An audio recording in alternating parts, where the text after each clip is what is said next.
ஒரு பாத்திரத்தில கொஞ்சமா மைதா மாவு போட்டுக்கோங்க. அதில வந்து ரொம்ப கொஞ்சமாக சால்ட் உப்பு போட்டுக்கோங்க. உப்பு நெறைய போட்றாதீங்க.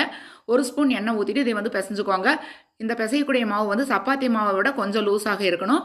இந்த மாவு தண்ணி ஊத்தி பெசஞ்ச உடனேவே மேலாப்புல ஒரு 2, 3 ஸ்பூன் எண்ணெய் ஊத்தி, இதை வந்து ஒரு 2 மணி நேரம் வந்து அப்படியே ஒரு பாத்திரத்தில போட்டு அப்படியே மூடி வச்சுருங்க.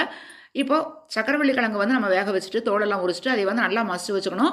அந்த மசிச்ச சக்கரவள்ளி கிழங்கு ஒரு வாணலியில போட்டுக்கிட்டு, அது கூடவே கொஞ்சம் வெல்லம் சேர்த்திட்டு, 1 ஸ்பூன் நெய் சேர்த்தி, கொஞ்சமா ஏலக்காய் தூளும் சேர்த்தி, அதை நல்லா வணக்கி எடுத்துக்கோங்க. ரொம்ப நேரம் வணக்கிடாதீங்க. சர்க்கரை அந்த வெல்லம் கரைஞ்சா போதும்.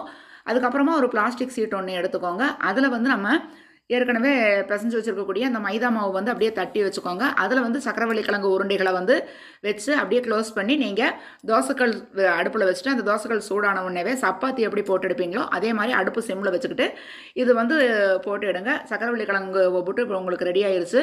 நெய் போட்டு வாட்டி எடுத்தீங்க அப்படின்னா, சூப்பரா இருக்கும். ரொம்ப டேஸ்ட்டா இருக்கும்.